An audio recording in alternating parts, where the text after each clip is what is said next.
May the Lord God Almighty. Sanay ko ng atong Diyos na naging. Today we are sharing the gospel about Jesus Christ and the kingdom of God.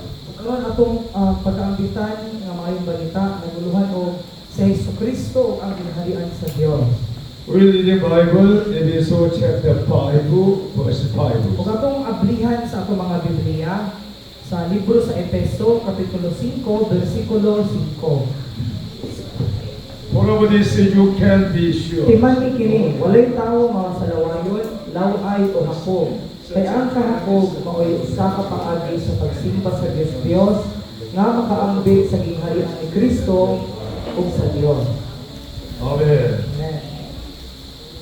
The people of Israel were destroyed because of the idolatries. Ang katawhan sa Israel nangalaglag sila tungkol sa ilang pagsimba og Dios. King David conquered all surrounding enemies and left the peaceful kingdom to his son Solomon. Sa mga nasakop o nabuntog ni David ang nagapalibot niyang mga kaaway o gibilin niya nga malinawon ang iyang gingharian kang sa iyang anak na si Solomon. That's why Solomon lived a life of wealth and honor and splendor, and his kingdom was remarkable stable. O muna si Solomon nakakinabuhi siya o kinabuhi nga mahandianon, puno sa kadungganan ug sa katahom, kung ang iyang gingharian napahimutan gayon pagkayo. However, in his later years, he was seduced by many foreign women and began to worship idols. Apan bisan pa niini sa paglabay sa pipila niya kakatuigan, nadiri siya sa iyahang mga asawa nga mga langyaw ug nagsugod siya pagsimba og mga Dios. At the during the reign of his son Solomon, the nation was divided into the northern kingdom of Israel and the southern kingdom of Judah. O isip ko sa karesulta niini panahon sa paghari sa iyang anak nga si Solomon, ang nasod na bahin sa duha nga ginganlan ug amihanang gingharian sa Israel ug habagatan naging harian sa Juda. Furthermore, Assyria destroyed the northern kingdom of Israel due to its idolatry, and the southern kingdom of Judah was destroyed by Babylonia due to its persistent idolatry. Dugang pa niini ang taga-Assyria miguba sa amihanang gingharian sa Israel tungod sa ilang pagsimbag Dios ug ang habagatan Yahuda giguba usab pinaagi sa Babylonia tungod sa pagpadayon nila sa pagsimba og Dios. Almighty God tells us in the commandment not to bow down to any kind of idols. Ug ang labing kamahalan nga Dios nagasugo kanato sa iyahang balaod nga dili kita mosimba og muyukbo og lain nga mga Dios. If you worship idols, God become externally jealous and destroy us. Ug kung muyukbo og mosimba kita sa mga Dios, ang Dios hilabihan gayon nga mga bubho dinhi kanato ug laglagon kita niya. Today, even if we do not worship idol made of silver, gold, bronze, or iron, we tend to bow down to the idol of our own desire. Bisan o karon wala kita magsimba sa mga bisan unsang mga Dios nga binuhat sa plata, bulawan, bronze or mga nagkanalain nga mga puthaw, apan naanad kita nga muyukbo sa mga Dios nga mao atong kaugalingon nga mga tibuha. First of all, we learning the idol of the desire and the first man Adam's mistakes. O una sa tanan kinahanglan natong makatunan o masayran ang Dios sa ato ang timuha o ang sayop nga nabuhat ni Adan. After Adam against God message, Adam shifted the blame to evil, and the evil shifted it to the serpents. Human si Adan nakalapas sa balaod sa Dios, iyang gipasanginlan si Eva. Apan si Eva iyang usab gipasanginlan ang bitin. However, in reality, they failed because of the idol of desire to become like a God. Apan bisan pa niini sa ilahang realidad na hulog gayud sila tungod kay giyukbo sila sa Dios nga mao ang ilahang tinguha nga mahimong sama sa Dios. The Bible says in Genesis chapter 3, verse 4 to 5. Ug ang Biblia nag-ingon diri sa libro sa Henesis kapitulo 3 bersikulo 4 abot sa 5. You will not surely Ingon ang bitin, dili tinuod nga mamatay ka mo. Gisulti kini sa Dios kaninyo, kaya nasayod man gud siya nga kung mukhaon ka mo niini, maabli ang inyong salabutan kung may sama ka mo kaniya, nga nasayod unsay maayo unsay dautan. Almighty God said, yes, if you eat the tree of the knowledge of the good or evil, you will surely die. Ang labing gamanan nga Dios ningon kanila kung mukhaon ka mo nini maong bunga nga naghatag sa maayo unsay dautan, mamatay gayud kamo. But serpent came to approach them, you will not die. Apan ang bitin niingon o biduol kanila nga nagingon dili tinuod nga kamo mamatay. That's why they ate and committed the sin and vanished from the Garden of Eden. Munang nagkaon gyud sila o nakalapas sila, nakahimo sila sala o munang ipapahawa sila sa tanaman sa Eden. Second one, the idolatry desire and Abraham's face will lead us. O ikaduha, ang Dios sa tinguha ug ang kapakyasan nga nabuhat ni ug ang pagtuo ni Abraham ato makatunan. Almighty God called this Abraham, and then the time of Abraham, the famine in Canaan, and Abraham's own idol of desire appeared. O usa ka adlaw ni ana gitawag sa Dios si Abraham apan usa ka adlaw ni ana nga adunay dakong kagutom nga miabot sa yuta sa Kanaan ug nakita dinhi ang kaugalingon nga tinguha ni Abraham. Genesis chapter 12 verse 7 says, Diri sa Henesis kapitulo 12 bersikulo 7 nag-ingon. the Lord appeared to Abraham and said, to your offspring I will give this Kaya land. Ginoo ipakita ni Abraham ningon kaniya, mao kining yutaa ihatag ko sa imong mga kaliwat. Ug didto nagbuhat si Abraham og halaran alang sa Ginoo nga mipakita kaniya. Verse 10. So diri sa bersikulo 10, apan nahitabo nga dihay gutom didto sa Kanaan. Tungod kay nisamot man ang gutom, niadto si Abraham sa Ehipto aron didto magpuyo sa makadyo. Abraham was a very good pacer and built an altar, worship to God Almighty very well. Si Abraham magano siya maayo kaayo nga pagtuo ug nagtukod naghimo siya halaran ug nagsimba siya sa Dios pag-ayo. But after some years, Abraham took Hagar as his concubine at the age of 85 years. Apan pag-abot sa pipila ka mga adlaw gikuha ni Abraham si Hagar isip iyang puyo-puyo sa nga nagedad siya og 85 anyo. Because Abraham heard the voice of his wife Sarah. Nahimo kini tungod kay gipaminaw man ni Abraham ang tambag or ang giingon sa iyang asawa nga si Sarah. God want to make Abraham blessings. Ganahan sa Dios nga panalanginan si Abraham. Genesis chapter 12 verse 1 2. So diri sa Henesis sa maong libro, Henesis kapitulo 12 bersikulo 1 abot sa 2. The Lord Ang had Ginoo said ningon to kang Abraham, Abraham, biyai ang imong nasod ug ang imong mga pariente ug ang balay sa imong amahan ug lakaw ngadto sa usa ka nasod nga ipakita ko kanimo. Katagan ko ikaw og daghang kaliwat ug mahimo silang dakong nasod. Panalanginan ko ikaw ug himuon kong bantugan ang imong ngalan aron mahimo kang panalangin alang sa uban. after some years, they had no child. Pagtag pipila ka mga tuig, wala gyapon sila makaanak. And then Abraham's wife Sarah said to sleep with my maid servants. O sa kadto ni ana ang iyang asawa nga si Saray ningon kaniya nga pakigdulog sa ako ang ulikon nga babaye. Genesis chapter 16 verse 2. O diri sa Genesis kapitulo 16 bersikulo 2, dungan ta og basa. Ningon si Saray kang Abraham, nakita mo nga ang Ginoo wala mo tugot nga mga anak ako. Busa adto ang akong ulipon ug pakihilawas kaniya bisan pagmakabasin pag makabaton akong anak pinaagi kaniya. Busa niuyon si Abraham sa gisulti ni Saray kaniya. They were still waiting for the patiently, but they did not waiting for time of God Almighty. Unta gikinahanglan sila nga maghulat nga mapailubon sa labing gamanan nga Dios apan wala sila makahulat sa panahon nga mulihok ang labing gamanan nga Dios. That's why the concubines, Hagar's descendant Ismail make a trouble all around the world until now. Unang kining puyo-puyo ni Abraham nga si Hagar, ang iyang anak nga si Ismael, nakahimog dako kayong kasamo sa tibuok kalibutan hangtod karon.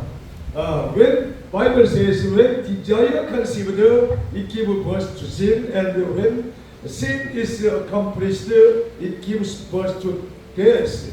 Unya ang Biblia nag-ingon nga unya ang iyang daotang tinguha manangkon ug manganak og sala ug inihingkod na sa sala magdala kining kamatayon. That's why we must doing everything very carefully. Muna kinahanglan nga magbuhat kita sa tanang butang nga mag-amping gayud kita pag-ayo. Bible says in James chapter 1 verse 14 to 15. Sama sa gingon sa Biblia sa Santiago kapitulo 1 bersikulo 14 abot sa 15. Dungan ta og basa. Apan moabot ang tentasyon kun ang tawo hayloon ug ganihon sa daotan niyang tinguha.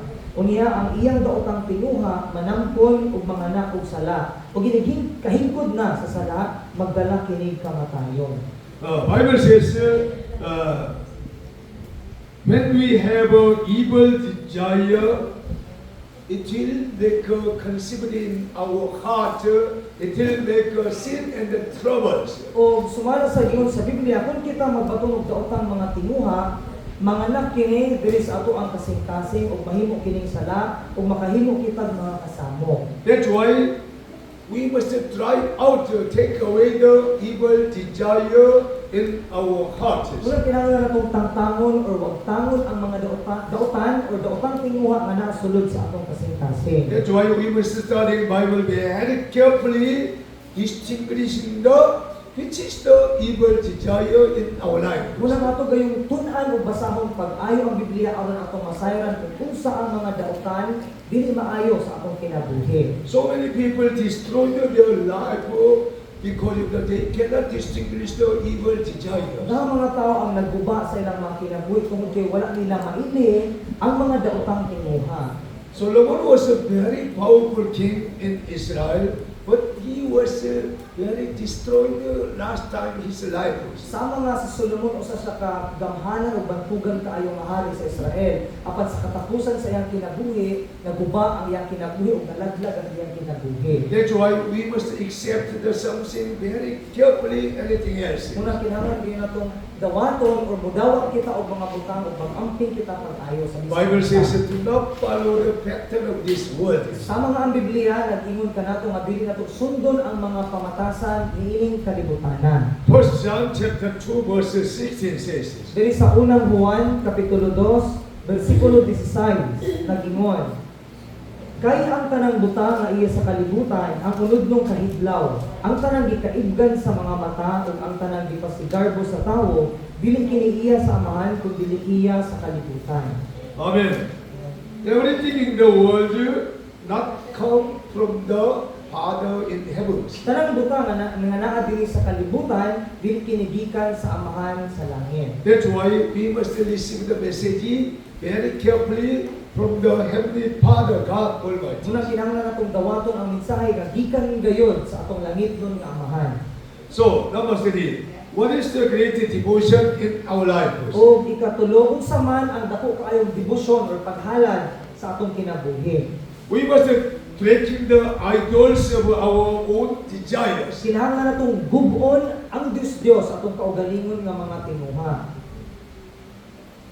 Our own desire will grow in our heart very rapidly. Sama nga atong magdaotang atong kaugalingon nga tinguha magtubo gayud kini kadali kaayo sa ato ang kasing-kasing. Bible says in Colossians chapter 5:24. Apan ang Biblia nag-ingon sa libro sa Galacia kapitulo 5 bersikulo 24. Dungan ta og basa.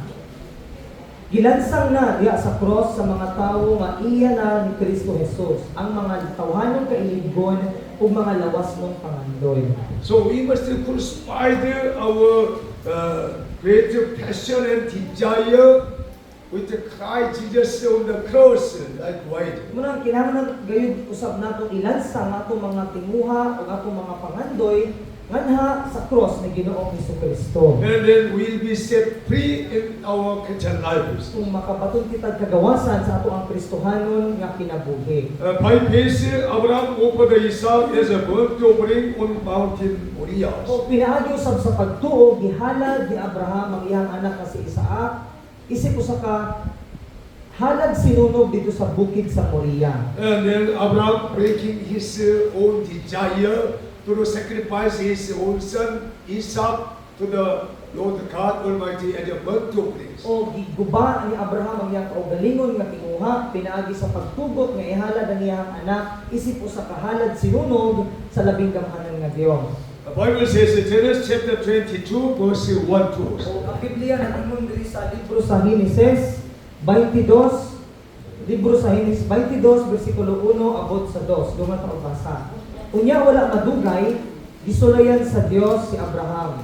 Ug gitawag siya Abraham, ug si Abraham itubag aniya ako niingon ang Dios dad-a si Isaac ang bugtong mong anak nga imong ihigugma ug lakaw ngadto sa yuta sa Moriah. Ihalad siya pinaagi sa pagsunog kaniya dito sa bukid nga itudlo ko kanimo. When God says likewise, sacrifice his own son, Abraham fully obeyed the word of God. Ug sa diha nga ang Ginoo misugod kang Abraham usama ngini nga ihalad ang iyang anak, higpit ra gayud nga mituo or mituman si Abraham sa Dios. Hebrew chapter 11 verse 17 to 19 mentions. O kini gisgutan diri sa Hebreohanon kapitulo 11 bersikulo 17 abot sa 19. Dungan ka og basa. Tungod sa pagtuo, nakahimo si Abraham paghalad sa iyang anak nga si Isaac sa dihang gisulayan siya sa Dios. Si Abraham mao ang gisaaran sa Dios. Apan andam siya paghalad sa iyang bugtong anak, ingon nga halad sinunog. Giingnan siya sa Dios, pinaagi kang Isaac makabaton kag mga kaliwat. Nagtuo si Abraham nga makahimo ang Dios sa pagkabanhaw kang Isaac busa makaingon kita nga gidawat ni Abraham si Isaac gikan sa kamatayon. When Abraham decided to sacrifice his own son Isaac as a burnt offering, Almighty God said to Abraham, Abraham, stop killing your son. I know you fear me, you love me very much. Kung sadya nga mituo si Abraham nga patsyo ng iyang anak, yan ang pangdunggapo ng iyang anak apan nikalit nga nagdungog yang tingog sa Dios nga ningon Abraham, ayaw unsa ang bata o karon ako nang nasayran nga mahadlukon kagayod kanako. We must learn very carefully who is God and how can God decide to help through all of our situations. Unang kinahanglan kitang makakon kung kinsa ang Dios o kung saon sa Dios pag tabang kanato o paghatag o pagdesisyon o mga maayong butang alang sa atong sitwasyon. Almighty God tested you and I sometimes. Makusahay ang labing gamhanan nga Dios mosulay kanimo ug kanako. When we obey the word of God fully, we can pass the test of God Almighty very well. Kung atong tumanon pag-ayo ang pulong sa Dios, ang sugo sa Dios, ato gayong malampusan o makapasar gayud kita sa pagsulay ihatag sa Dios kanato. Almighty God can start Him very well to help your life, your health, your family, your everything. Ang labing gamhanan nga Dios magsugod siya o pagbuhat o pagtabang sa atong kinabuhi, sa atong mga anak o bisan sa atong mga pamilya sa kanang butang. Because our God is the living God, what we decide very well, He knew all our hearts. Tungod yang atong Dios buhi siya nga Dios o kung saan atong gidesisyonan alang kaniya, nasayran niya ang atong kasing-kasing.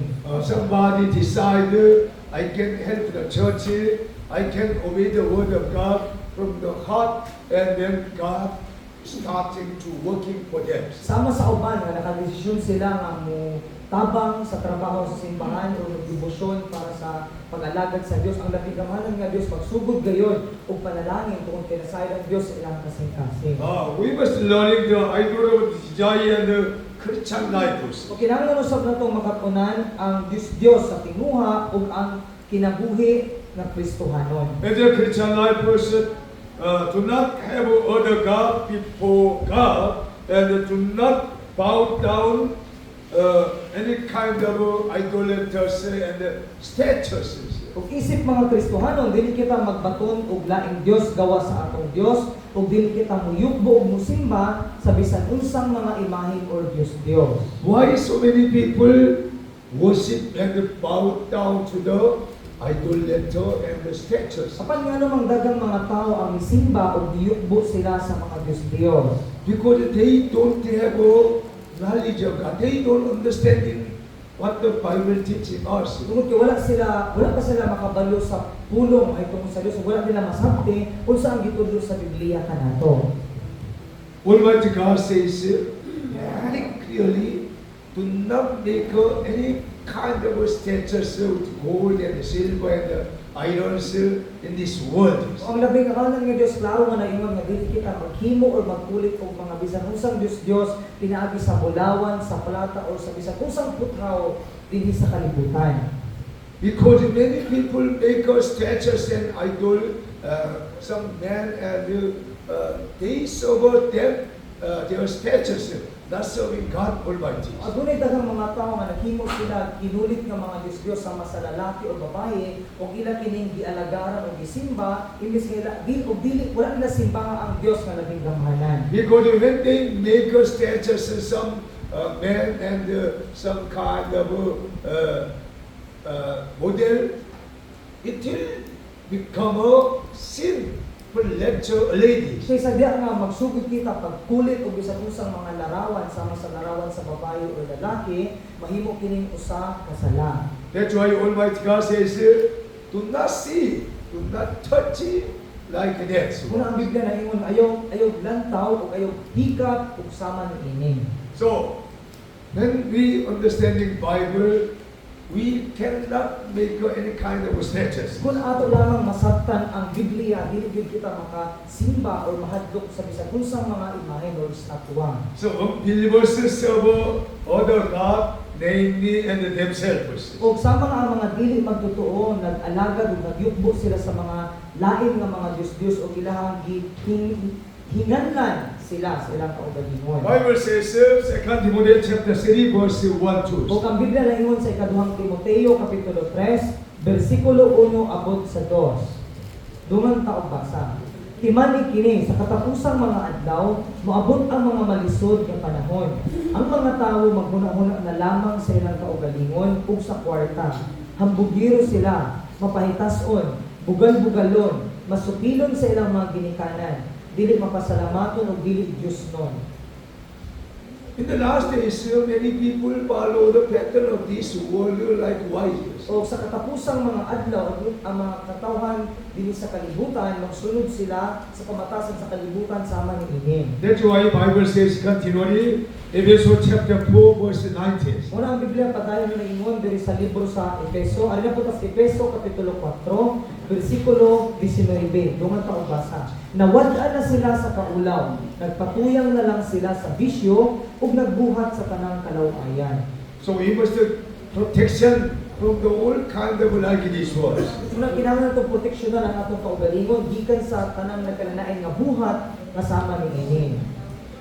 All believers bow down to idols they with their own desires. Sa mga tanang mga magtotoo nga miyugbo sa mga Diyos, miyugbo sila pinaagi lamang sa ilang kaugalingon nga tinguha.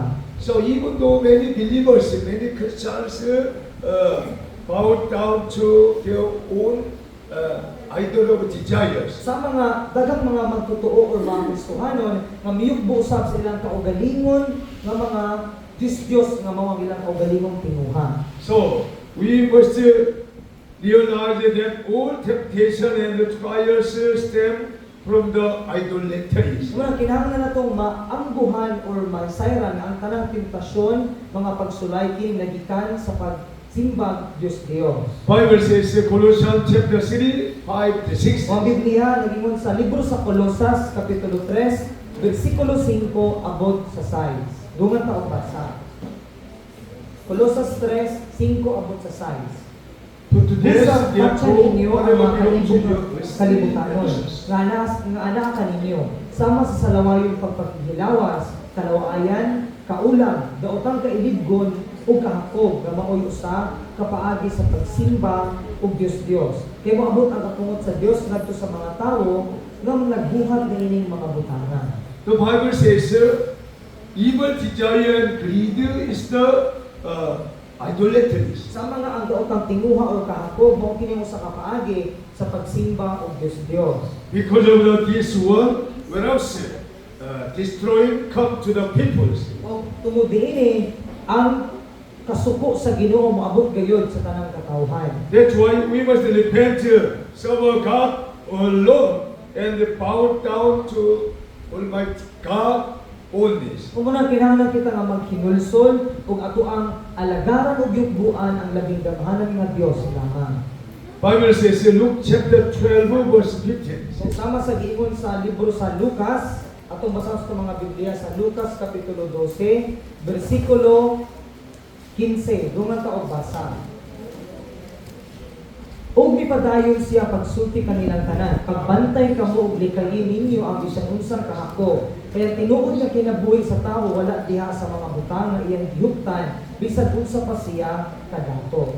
Many people depend on their possession and the money and the materials. Kung daghang usab mga tawo ang nagdepende o nagsalig sa ilang maayong kahimtang, sa ilang posisyon o sa kadaghan nilang kwarta. But Almighty God says, do not depend on about this world. Apan ang labing gamhanan nga Dios ngayon ayob saligi kining tanan.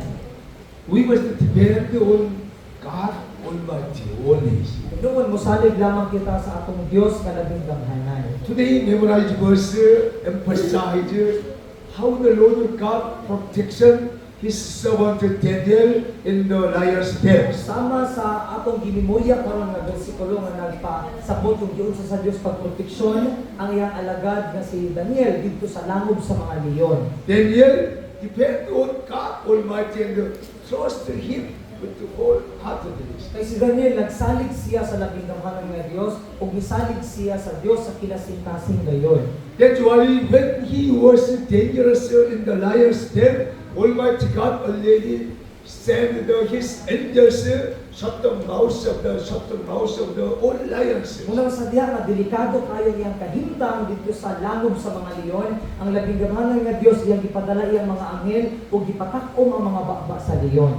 When we depend on God Almighty, trust in God Almighty from the heart, Almighty God help you, protection you through His angels. Sadya nga magdepende kita sa Dios ug mosalig sa Dios sa kinasing-kasing gayon, ang labing gamhanan nga Dios mutabang kanato ug ipadala niya ang iyang mga anghel. My Bible says that there is many kind of angels working protection His people. Ang atong Biblia naghisgot nga adunay daghan kayong mga anghel nga naglihok para sa pagproteksyon sa iyang mga katawhan. So we must repent and we must be very purified Christians. Kung kinahanglan kita maghinulsol o himuon na itong kaugalingon na mahimong putli ng mga Kristohanon. According to the Bible, 1 John chapter 1 verse 9 Sumala sa gingon sa Biblia sa unang Juan kapitulo 1 bersikulo 9 nagingon, apan kun isugid nato sa Dios ang atong mga sala, siya nga matarong ug magtinumanon sa iyang saad,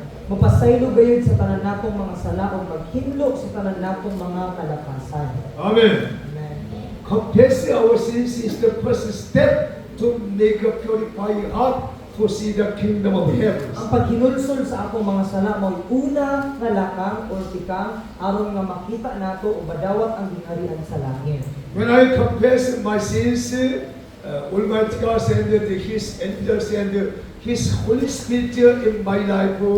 I could become a purified Christian. Isa nga ayaw sa ginulsulan o gitugan niya mga sala sa Dios, ang labing gamhanan nga Dios nga gipadala ang balang Espiritu siyang kinabuhi ug nahimo siyang limpyo ug putli nga Kristohanon. Almighty God laid all my iniquity and transgression just immediately. O diha ang labing gamhanan nga Dios iyang panas o gitangtang ang tanan niyang mga kasalanan ug mga kalapasan. I have been set free from the all kind of sin and the trouble in my life. Kung nahimo siyang gawas nun sa tanan nagkananaing mga kalisdanan o kalisod, kasama og sala sa iyang kinabuhi. Because I was obeying the truth of God. Kung kiyaman lamang gisunod ang kamatuoran sa Dios. The Bible says that Jesus teaching, you will know the truth, and then truth will set you free. Sa mga Biblia nagtudlo ka nato nga mahibalo ka mo sa kamatuoran, ug ang kamatuoran maghatag kaninyong kagawasan. That's why we have to learn the truth about Jesus Christ. Unang kinahanglan nato makatunan ang kamatuoran mahitungod ni Hesukristo. Jesus came to the world to set you and I freedom. Ngayon, si Jesus gani siya sa kalibutan aron ikaw ako mahimong gawasnon. Through Jesus Christ, we rejoice always. Pinaagi kang Hesukristo kita magmalipayon gayud kanunay. That's why I like preaching the message about Jesus Christ. Muna, ganahan kayo siya nga magsangyaw sa mensahe, mahitungod lamang kang Hesukristo. For this world, we must crucify our own desire and follow only the Lord Jesus Christ. Kung alang niini, kinahanglan natong ilansa ang atong kaugalingon nga mga timuha ug ato lamang sundo ng atong Ginoong Hesukristo. That's why Apostle Paul confessing likewise, Colossians chapter 2:20. Munang si Apostoles Pablo mingon ug sama niini ug ang atong mabasa sa Galacia kapitulo 2 bersikulo 20. Dungan ta og basa. Gilansa ako uban kang Kristo dito sa cross, busa dili na ako ang nabuhi kundi si Kristo na ani ang kanako. Ug kini kinabuhi ko karon akong di kinabuhi diya sa akong pagtuo sa anak sa Dios nga nahigugma og nagtugyan sa iyang kaugalingon alang kanako. Amen. When we depend on the Word of God, and when we crucify our desire with Christ, Jesus lives in you and I. Muna ko natong itugyan ang atong kaugalingon nga mga timuha ug sundon si Ginoong Hesukristo. Si Hesukristo magsugod kayo dayon pagtuyo sunod kanimo ug kanako. And then you will be set free. Rejoice very Ug well. mahimong kitang gawas nun o magmalipayon pag-ayo. Because Jesus Christ control your life in you. Tungod kay si Hesukristo naman ang nagdumala sa imong kinabuhi sulod kanimo. That's why Bible says, commit your way to the Lord God and Jesus Christ. Muna ang Biblia ningon nga itugyan ang imong pagkinabuhi ngana sa atong Ginoong Hesukristo. So Bible says, Ephesians chapter 4, 22-24. Ang Biblia nag-ingon padayon dinhi sa libro sa Efeso kapitulo 4 bersikulo 22 abot sa 24. Dungan ta og basa. Busa hukasan ninyo ang daan pagkatawo nga mao'y hinungdan sa inyong daotang kinabuhi kaniadto. Ang maong kinabuhi nag-anang kangilad tungod sa malimbong kailibgon niini.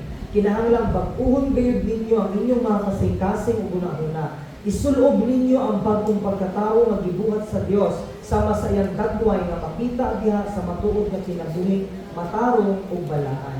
What do the meaning of these scriptures? Kung sa may bote pasabot nining maong bahin sa kasulatan. God wants to remove the all kind of your all the attitude, all the selfish. Gusto sa Dios nga pangtangon ang atong daan nga kinaiya o daan nga pagkatawo. Because all the attitude is very corrupt. Tungod kay ang daan natong pagkatawo, kurap o dautan kaayo. That will make your life destroyed. Kung kini maghimo sa atong kinabuhi nga malaglag o magguba lamang. That's why you must take away all your attitude, all the desire, all habits. Muna kinahanglan nato tangtangon ang atong daang pagkatawo, daan nga kinaiya o daan nga naandan nga pagkinabuhi. When I was born again, I was changing my lifestyle. Kung sadya nga siya natawo na pag-usab, usab na ang iyang pagkinabuhi. I was starting the morning devotion. Very early morning wake up for pray to God Almighty. Sugod siya sa morning devotion nga mamaka siya sayo sa buntag para sa pag-ampo sa Dios nga naginggahanan. Jesus Christ wake me up. Sa mga si Hesukristo mupukaw kaniya. His meaning is the old is gone. I was changing my habit. I was turning point in my life. Ambot pasabot ni mga andaan ni agi na o nausod na ang kinabuhi o nakapagto na siya bago ng kinabuhi. That's why I am very glad for wake up very early morning, seek God Almighty with whole heartedly. Munang malipayon kayo siya ang mamata sa iyo sa buntag, sa pag-ampo o sa pagpangita sa Dios nga labing gamhanan sa kinasing-kasing ngayon. If you turning point of your life or style, like me, like this one, you can enjoy attend the morning devotion very well. Kung ganahan ang pag-uho ng atong pagkinabuhi, sama ninyo, sama sa nasinagkian ni Pastor, lima kayo mo kita pag-apel sa ato ang inadlaw nga pag-ampo sa iyo sa bintang. You can starting the every day new life with Christ Jesus. Makasugod kita kada adlaw ug bag-ong kinabuhi kauban sa Hesukristo. Jesus Christ provide new strength, new message, everything. Kay sa Hesukristo mohatag ka nato bag-ong kusog, bag-ong nga mensahe tanan atong kinahanglan. Bible says, if you are in Christ Jesus, the old is gone, the new is come. Sa mga Biblia ningon ang daan ni agi na ug ang bag-ong niabot na. The new meaning is the starting the new life. Ang bag-o bot pasabot nila magsugod sa bag-ong kinabuhi. Do you want to starting the new life with Christ Jesus? Gusto ba kita magsugod og bagong kinabuhi diha kang Hesukristo? How many of you starting the new life? Di naman diri nato ang ganang magsugod og bagong kinabuhi. Hallelujah. If you want to starting the new life, you must receive the Holy Spirit and changing your life. Kung gusto kitang magsugod o bagong kinabuhi, kinahanglan natong dawato ng balang espiritu o magsugod sa pagbago sa akong kinabuhi. Make a new mind in all your attitude and follow the word of God. Magbatong kitang bagong hunahuna sa atong mga kinaiya o atong sundon ang pulong sa Dios. I'll give you last verse, Mark chapter 1. Pagkatagan kaniya o last na bersikulo, diri ito mabasa sa Marcos Kapitulo 1. Marcos Kapitulo 1. 35 to 38. Versikulo 35 abot sa 38. If you want to change, starting the new life, you can reading this one very loudly. Kung gusto kitang mausab o magsugod o bagong kinabuhi, atong kusgon kini o basa. We read it together very early in the morning. Kadlawon pagani While na it was si Jesus inuwas sa kanan. Miadto siya sa kadapit nga mingaw ug nag-amsod dito. Apan si Simon ug ang mga kauban nangita kaniya. Nakit-an nila siya ug giingnan ang tanan nangita kanimo. Apan mitubag si Jesus. Mangadto kita sa silangang mga lungsod, kinahanglan sangyawan usab sila. Niagi ako alam nini mo ang katuyuan. Jesus made morning devotions. Si Jesus naghimo siya niining morning devotion. Jesus pray early morning and visit house, village to village and evangelism, heal the sick people, help the poor people. Kung sa Jesus, mubangon siya sa'yo sa buta, mag-ampo, o mato siya sa matag lungsod, matag balay, para masanyo sa pulong sa Diyos, o iyang giayo ang tanang mga masakiton, o iyang ipakaon ang mga kabos.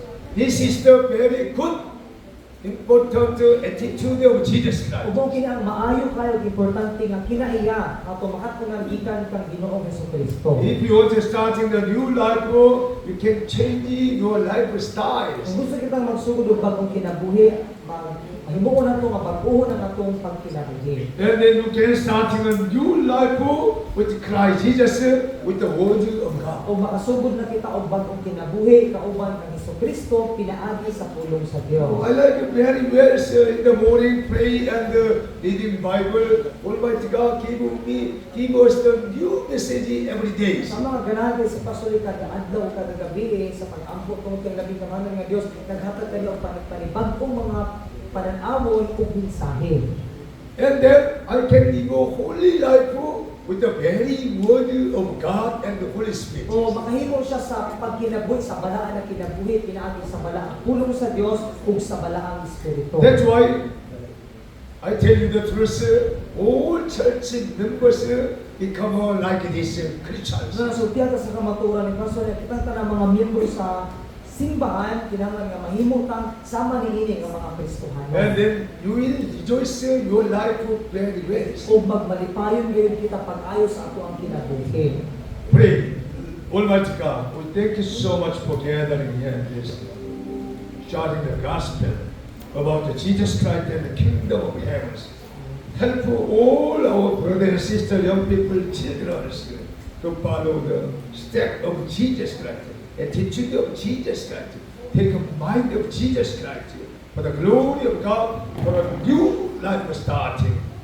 In Jesus' mighty name we pray. Say Amen. Amen. May the Lord